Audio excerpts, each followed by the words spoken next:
This video contains news and analysis related to a recent terror attack in Kashmir. The content may include sensitive visuals and discussions that could be distressing to some viewers. Viewer discretion is advised. We strongly condemn all forms of violence and terrorism.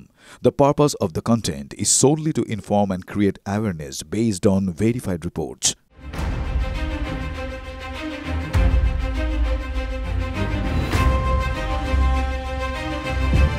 ভাইসারেনি রক্তপাত দীর্ঘ সময় মনে রাখবে ভারত। সবুজ উপত্যকায় একের পর এক নিরাপরাধ পর্যটকের লাশ ফেলে দেয়া হলো ধর্মের বিচারে।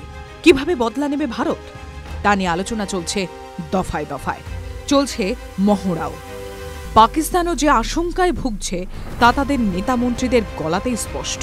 তবে উত্তর পশ্চিম প্রান্তের পাশাপাশি নজর রাখতে হচ্ছে দেশের পূর্ব সীমান্তেও, কারণ ৭১-এ জন্ম নেয়া বাংলাদেশের চরিত্র তার আগের মতো নেই। হামলার জবাব বা মৃত্যুর বদলা নিয়ে যখন নর্থ ব্লকে মিটিংয়ের পর মিটিং চলছে, তারই মধ্যে বাংলাদেশের সঙ্গে বাঁধন আরও পোক্ত করার কথা বলছে পাকিস্তান। পাক প্রতিরক্ষা মন্ত্রী খোয়াজা মোহাম্মদ আসিফের সেই বার্তা যেন দীর্ঘদিন পর কাছে পাওয়া বন্ধুর মতো। ভারত পাক অশান্তির আবহের মাঝে সাম্প্রতিক এক অনুষ্ঠানে বাংলাদেশের সঙ্গে অর্থনৈতিক, রাজনৈতিক, সাংস্কৃতিক ক্ষেত্রে সহযোগী হয়ে কাজ করার কথা শোনা গিয়েছে তার মুখে। আসিফের মুখে শোনা গিয়েছে হিস্টোরিক্যাল টাই বা অতীতের বন্ধনের কথা। অথচ ৭১-এ কি হয়েছিল সেই স্মৃতি আজও টাটকা। ৫৪ বছর পর সেই পাকিস্তান বলছে বন্ধুত্বের কথা, সুসম্পর্কের কথা। হাসি মুখে সাড়া দিচ্ছে বাংলাদেশও। নেতা মন্ত্রিতা ভরা অনুষ্ঠানে বাংলাদেশের হাই কমিশনার বলছেন পাকিস্তানের সঙ্গে বন্ধুত্ব নাকি খুবই জরুরি। ভারত পাক নয় সংঘাতে বাংলাদেশের ভূমিকা ঠিক কি হবে তাহলে? ভারত পাক যুদ্ধ পরিস্থিতি তৈরি হলে কি হবে বাংলাদেশের অবস্থান? আগ বাড়িয়ে কিছু করতে চায় না। বর্তমান পরিস্থিতিতে এটা বাংলাদেশের বক্তব্য। মোদ্দা কথা, বাংলাদেশ দাবি করছে ভারত পাকিস্তানের মধ্যে যাই হয়ে যাক না কেন তারা সাথে পাঁচেনি। বাংলাদেশের বিদেশ উপদেষ্টা তৌহিদ হোসেন বলছেন, এই মুহূর্তে মধ্যস্থতায় আমাদের কোনো ভূমিকা নেয়ার চেষ্টা করা উচিত না। আমাদের অবস্থান খুব স্পষ্ট, আমরা দক্ষিণ এশিয়ায় শান্তি চাই। দীর্ঘদিন ধরেই ভারত ও পাকিস্তানের মধ্যে বিভিন্ন ইস্যুতে সংঘাত চলছে। আমরা চাই না যে এখানে বড় কোনো সংঘাত তৈরি হোক। আমরা চাইব যে আলাপ আলোচনার মাধ্যমে সমস্যার সমাধান করে ফেলুক দুই দেশ। আমরা চাই উত্তেজনা প্রশমিত হোক, শান্তি বজায় থাকুক। তবে সত্যিই কি তারা সাথে পাচ্ছেনি? বিএসএফ এর প্রাক্তন ডিআইজি সমীর মিত্রের মতে বাংলাদেশের বর্তমান বিদেশ উপদেষ্টা তথা কলকাতার প্রাক্তন হাই কমিশনার তৌহিদ নিছকই প্রোটোকল মেনে কথা বলছেন। তিনি বলেন, উনি যা বলেছেন সেটা বাংলাদেশের শেষ কথা নয়।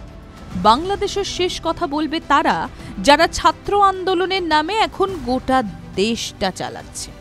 তাই বাংলাদেশের দিকে যে ভারত নিশ্চিন্তে থাকবে তা বলা কঠিন। তৌহিদের কথা সত্যি শেষ কথা নয়। দখলের হিসেব করছে বাংলাদেশ। তৌহিদ হোসেন তার অবস্থান স্পষ্ট করে দেওয়ার ঠিক কয়েকদিন পর ওপার বাংলা থেকে যা শোনা গেল, আর যাই হোক মোটেই শান্তির পক্ষে নয়। অবসরপ্রাপ্ত মেজর জেনারেল ফজলুর রহমান বলেছেন, যদি পাকিস্তানের উপর ভারত হামলা চায় তাহলে বাংলাদেশের উচিত ভারতের উত্তর পূর্বের রাজ্যগুলো দখল করে নেওয়া। শেষ করেননি এখানে, সেই উদ্দেশ্যে চীনের সঙ্গে কথা বলার পরামর্শও দিচ্ছেন তিনি।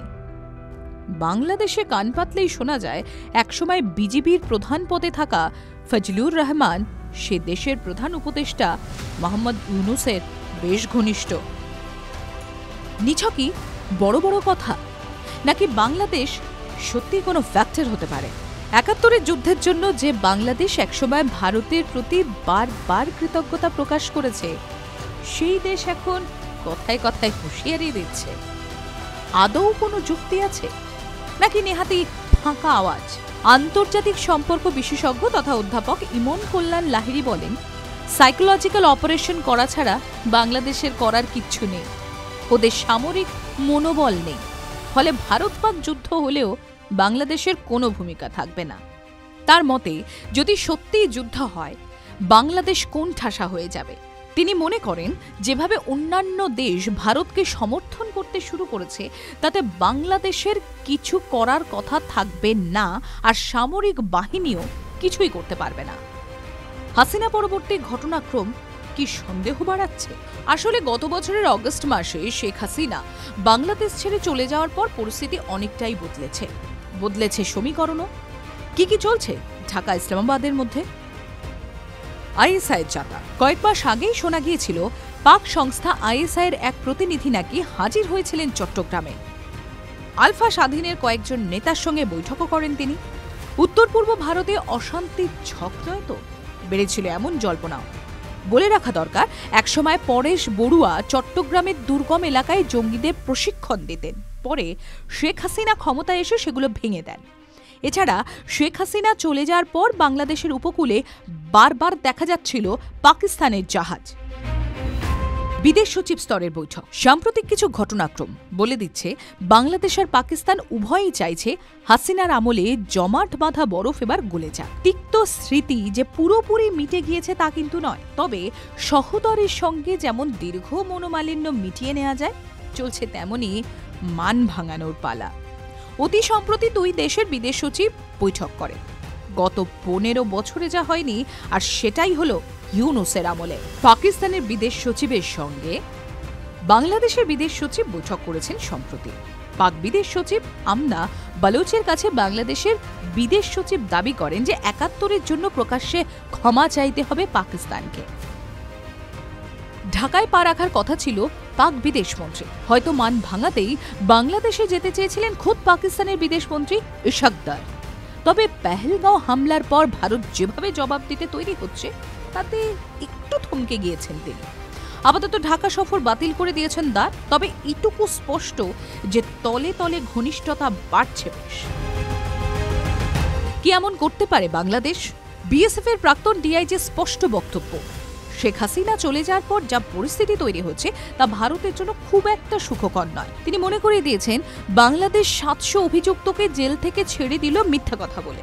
৯০ জন চরমপন্থীকেও ছেড়ে দেওয়া হয়েছে। এই কয়েকটা মাসে বাংলাদেশ পাকিস্তানের খুব ঘনিষ্ঠ হয়ে পড়েছে।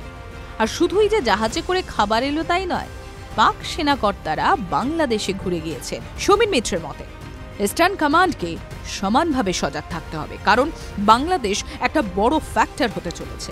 কার্গিল যুদ্ধের সময়কার কথা স্মরণ করে তিনি বলেন, সেই সময় বাংলাদেশ কোনোভাবেই নাক গলায়নি, কিন্তু এখন সেই পরিস্থিতি নেই। এখন বাংলাদেশ সম্পূর্ণভাবে ইসলামাইজড। তার মতে আরও গুরুত্ব দিয়ে ডিল করতে হবে। টিভি9 বাংলা ডিজিটাল।